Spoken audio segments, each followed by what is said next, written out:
सीतापुरा से अंबाबाड़ी और विद्याधर नगर तक नया रूट प्रस्तावित। आमजन की सुगमता के अनुसार रूट तय करने के निर्देश दिए गए हैं। रेलवे स्टेशन और एयरपोर्ट के पास भी मेट्रो स्टेशन बनेंगे। सीएम की तरफ से ये कहा गया है, परियोजना की लागत, वित्तीय मॉडल की विस्तृत समीक्षा और मेट्रो परियोजना पर अधिकारियों ने प्रेजेंटेशन भी दिया है। तो बड़ी खबर इस वक्त आपको बता रहे हैं जयपुर से, जहां पर जयपुर मेट्रो फेज 2 को लेकर के सीएम ने एक अहम बैठक ली है। सीतापुरा से अंबाबाड़ी और विद्याधर नगर तक नया रूट प्रस्तावित। आमजन के सुगमता के अनुसार रूट तय करने के निर्देश दिए गए हैं। रेलवे स्टेशन और एयरपोर्ट के पास भी अब मेट्रो स्टेशन बनेंगे। सीएम ने ये कहा, परियोजना की लागत, वित्तीय मॉडल की विस्तृत समीक्षा हुई है। मेट्रो परियोजना पर अधिकारियों ने प्रेजेंटेशन भी दिया है। तो बड़ी खबर आपको बता रहे हैं जयपुर से, जहां पर जयपुर मेट्रो फेज 2 को लेकर के सीएम ने एक अहम बैठक ली है और चर्चा विमर्श किया गया है। जानकारी ये मिल रही है कि सीतापुरा से जो है अंबाबाड़ी और विद्याधर नगर तक नया रूट प्रस्तावित होगा। आमजन की सुगमता के अनुसार रूट तय करने के निर्देश दिए गए हैं।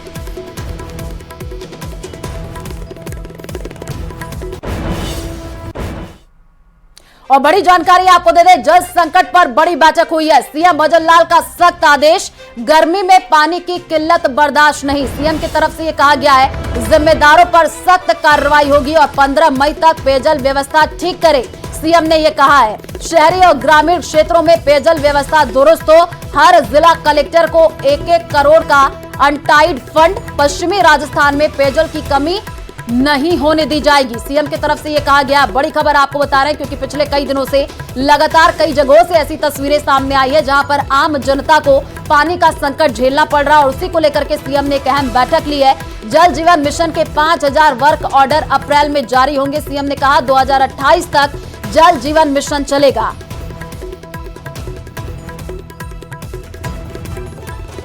तो पेयजल संकट को लेकर वसुंधरा राजे के पोस्ट पर मुख्यमंत्री भजन लाल शर्मा ने संज्ञान लिया है। मामले को लेकर सीएम ने आपात बैठक बुलाई और कई घंटों तक पीएचईडी मंत्री कन्हैया लाल के साथ पेयजल संकट के समाधान पर चर्चा की है।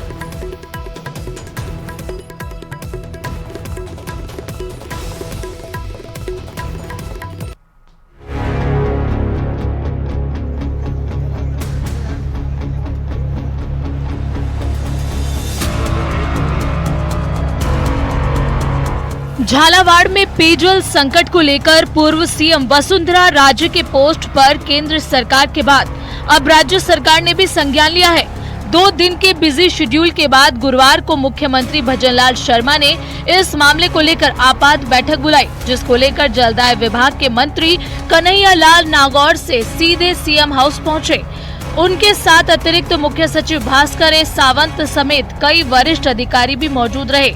इस दौरान 3 से 4 घंटे तक चली बैठक में अधिकारियों ने झालावाड़ में जल संकट की स्थिति पर सीएम को विस्तार से जानकारी दी। वहीं झालावाड़ में पानी की समस्या को लेकर राज्य की तरफ से अधिकारियों को फटकार लगाने के मामले पर सियासत भी जारी है। मामले को लेकर टीकाराम जूली ने बीजेपी पर निशाना साधा, तो वहीं बीजेपी के प्रदेश अध्यक्ष मदन राठौड़ ने कहा कि अधिकारी की खिंचाई तो ठीक है, इस बात में कोई दिक्कत नहीं। आज जिनको कुर्सियों पे बैठाया है वो बैठाने वाली जनता है। अगर जनता का ही ध्यान हम नहीं रखेंगे तो चाहे कांग्रेस का आदमी और चाहे बीजेपी का हो, जनता तो उसको घर बैठाएगी।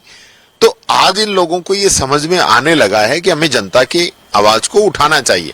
और मैं तो धन्यवाद देता हूं वसुंधरा जी को, जिन्होंने इतने बड़ी बात उन्होंने बोली। नहीं तो ज्यादातर लोग क्या है, पॉलिटिशियन अपनी कमी को छुपाने के लिए बात को बोलते नहीं है, लेकिन उन्होंने जनता के दर्द को समझा कि जनता रो रही है और उनको पानी नहीं मिल रहा है, अफसर मौज कर रहे हैं। देखिए, हमारे परिवार का मामला है, इसमें प्रतिपक्ष को पंचायती नहीं करना चाहिए, लेकिन मैं फिर भी कहना चाहूँगा कि किसी अधिकारी ने यदि जनता के भले के लिए, जनता की सेवा करने में कहीं कोताही बरती है तो यदि हमारे किसी नेता ने और उसकी खिंचाई की तो ठीक है ना, कहाँ दिक्कत की बात है। उन्होंने तो यही कहा कि पानी पिलाओ। अधिकारी काम क्यों नहीं कर रहा है, कितना पैसा मिला, कितना पैसा आपने लगाया, इसमें पूछने में कोई दिक्कत नहीं है। पूछ लिया, सही पूछा है। वो हमारी राष्ट्रीय उपाध्यक्ष है, 2 बार के हमारे राजस्थान के मुख्यमंत्री है। उन्होंने पूछा कहीं कमी देखी होगी तो पूछ लिया, तो ठीक है ना, ये तो हमको करना ही है, हम सब भी यही करते हैं। बता दें कि राज्य से 2 दिन पहले अपने गृह क्षेत्र झालावाड़ के रायपुर में एक कार्यक्रम में ग्रामीणों ने जल जीवन मिशन को लेकर शिकायत की थी। उसके बाद राज्य ने वहां पर मौजूद अधिकारियों को फटकार भी लगाई। साथ ही उन्होंने इस मामले को लेकर अपने एक्स हैंडल पर पोस्ट भी किया, जिसको लेकर प्रदेश में सियासत जारी है। Bureau report, news 18।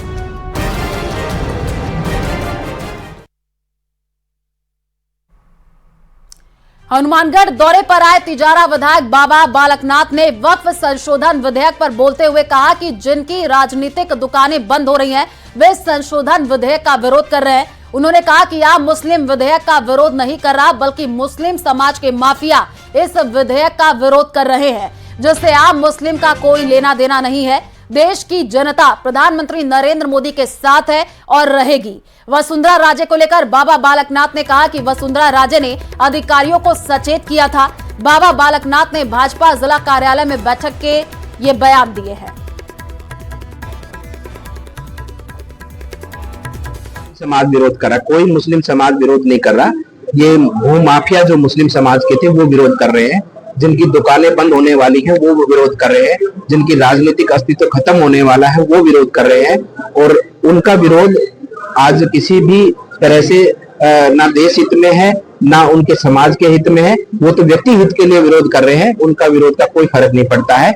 देश की जनता और देश के लोग आज मोदी जी के निर्णय के साथ में है और देश हमेशा उनके साथ रहेगा। आप आने वाले समय पर उसको देख भी सकते हैं। हमारे पूर्व सीएम वसुंधरा राजे जी ने जो कहा है वो वहां के उनके विधानसभा क्षेत्र में या उस जिले के अंदर जो उन्होंने कमियां पाई है उनकी ओर सरकार का ध्यान आकर्षित किया है। और हम सब कार्यकर्ताओं का दायित्व बनता ही है कि जहां क्योंकि आज भी जो हमारे कार्यकर्ता हैं वो गांव गली में जाकर योजनाएं उनके घर तक पहुंच रही कि नहीं पहुंच रही है, जो प्रशासनिक अधिकारी हैं वो क्या सही रूप से काम कर रहे कि नहीं कर रहे, उन्हीं का कार्य तो हमारा पार्टी का कार्यकर्ता करता है, वही कार्य हमारा नेता करता है। उसी स्वरूप में उन्होंने ये बातें कही हैं और अच्छी बात है कि सरकार उसका संज्ञान लेके, और हम सबका दायित्व भी बनता है कि हम जो प्रशासनिक या योजनाओं के माध्यम से जो प्रशासन योजनाओं को नीचे उतारता है उनका हम सबको मॉनिटरिंग तो करनी है। मॉनिटरिंग उनकी हुई है और अच्छा है कि आने वाले समय पर उन पर काम भी होगा।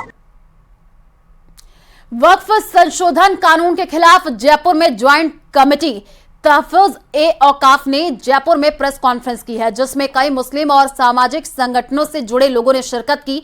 इस दौरान सभी ने वक्फ संशोधन कानून को अल्पसंख्यकों के हक के साथ खिलवाड़ करार दिया। उन्होंने इसे पूरी तरीके से खारिज करने की मांग की है। प्रेस कॉन्फ्रेंस में शामिल लोगों ने साफ कर दिया कि उन्हें वक्फ कानून में किए गए बदलाव मंजूर नहीं, और उन्होंने मांग की कि केंद्र सरकार वक्फ संशोधन कानून को भी कृषि कानूनों की तरह वापस ले। इस मुद्दे पर all India Muslim personal law board की तरफ से राष्ट्रव्यापी जन जागृति अभियान शुरू किया गया है, जो 10 अप्रैल से 7 जुलाई तक चलेगा। इसकी शुरुआत जयपुर से की गई है और 22 अप्रैल को दिल्ली के तालकटोरा स्टेडियम में एक बड़ी जनसभा के साथ इस आंदोलन और बड़ा करने का ऐलान किया गया है। तो केंद्र को वापस लेना चाहिए वक्फ कानून, ये कहा जा रहा है। All India Muslim personal law board का अभियान वक्फ संशोधन कानून के खिलाफ जो है प्रेस कॉन्फ्रेंस की गई है।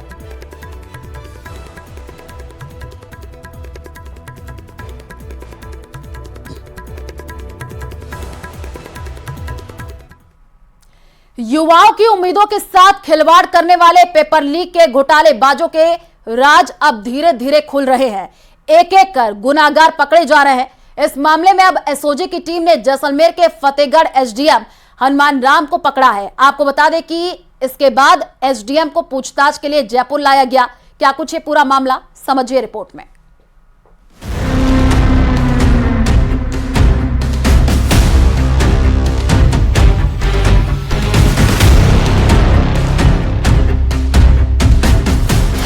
एसआई भर्ती घोटाले के खुल रहे हैं राज। पहली बार एसडीएम की गिरफ्तारी।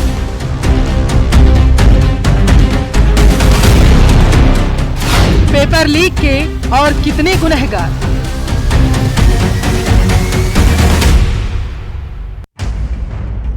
ये कहानी एक ऐसे फर्जीवाड़े की है जो राजस्थान की सब इंस्पेक्टर भर्ती परीक्षा घोटाले की पूरी कलाई खोलने के लिए काफी है।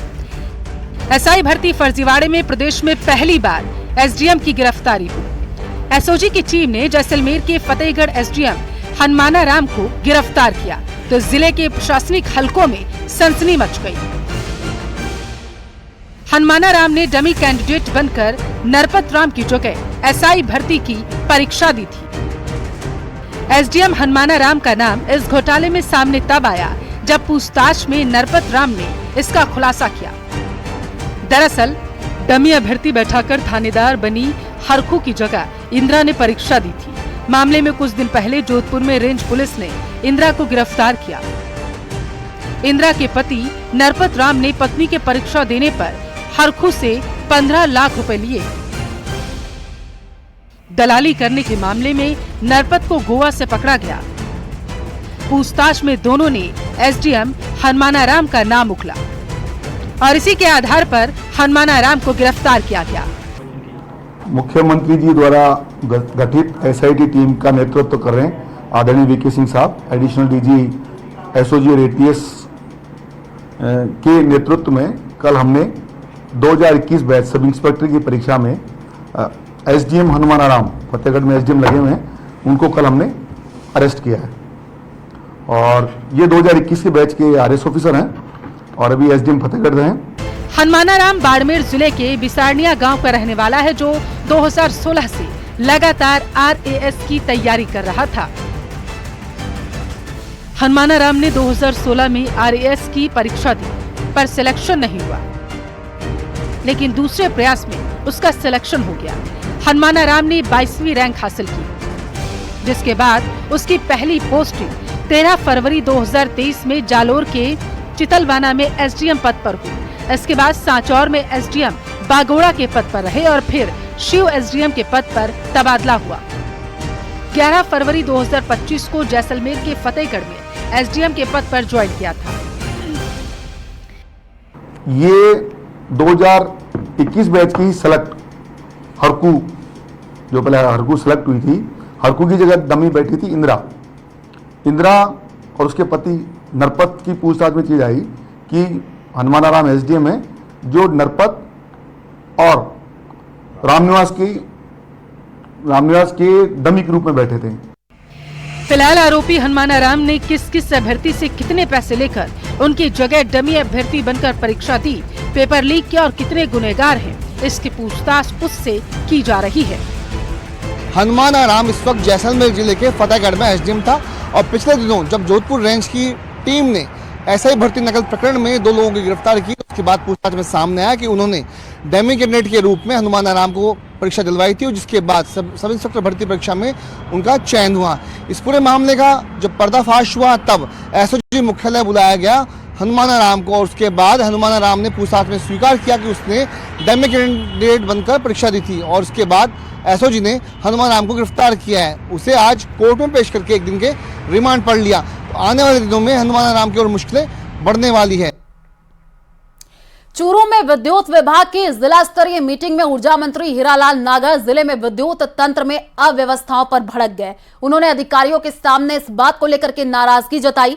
ये बैठक जिला परिषद सभागार में हो रही थी, जिसमें विधायक हरलाल सहारण, रतनगढ़ विधायक पुसाराम गोदारा, सुजानगढ़ विधायक मनोज मेघवाल, सादुलपुर विधायक मनोज न्यांगली, पूर्व मंत्री राजकुमार रिड़वा समेत कई अधिकारी मौजूद थे। हैं निश्चित रूप से वो हम समाधान करेंगे और चूरू में जो जो भी जनप्रतिनिधियों के सुझाव आए हैं उनको क्रियान्वित करने के लिए मैंने अधिकारियों को निर्देश दिए, चाहे वो जीएसएस की स्वीकृति हो, पेंडिंग कनेक्शन हो या फिर ऐसे काम जो जनप्रतिनिधि अपने विधायक कोष से दे करके स्वीकृत कराते हैं उनमें कोताही बरत रहे हैं, तो ऐसे कॉन्ट्रैक्टरों के खिलाफ कार्रवाई करने के निर्देश दिए। देखिए, पूरी मीटिंग को लेने के बाद मैंने देखा है कि यहाँ की अधिकतर क्षेत्रों में पिछले 5 साल में ट्रांसमिशन का काम नहीं हुआ, नए जीएसएस नहीं बने और न 33 केवी के वितरण में हमारे जीएसएस बने, जिसकी वजह से सारा सिस्टम ओवरलोड है। हमने हमारी सरकार आने के बाद में काफ़ी जीएसएस नए सैंक्शन किए हैं, ऑगमेंटेशन किए हैं, क्षमता बढ़ाई है, चाहे वो 33 केवी का 11 का हो या फिर 132 का हो या 220 हो, इन सब की हम क्षमता बढ़ा रहे हैं। हम नए जीएसएस स्वीकृत करके उनको चालू करने का प्रयास कर रहे हैं। नागौर से बड़ी खबर, किडनैपिंग मामले में 3 आरोपी गिरफ्तार हुए हैं। पुलिस ने एक नाबालिग को भी निरुद्ध किया है। 4 अप्रैल को 21 साल के युवक का अपहरण हुआ था। सुदरासन गांव से युवक का अपहरण हुआ था। एडिशनल एसपी ने पीसी करके मामले का खुलासा किया है। तो बड़ी खबर इस वक्त आपको बता रहे हैं नागौर से, जहां पर किडनैपिंग मामले में 3 आरोपी गिरफ्तार कर लिए गए हैं। पुलिस ने एक नाबालिग को भी निरुद्ध किया है। 4 अप्रैल को 21 साल के युवक का अपहरण हुआ था।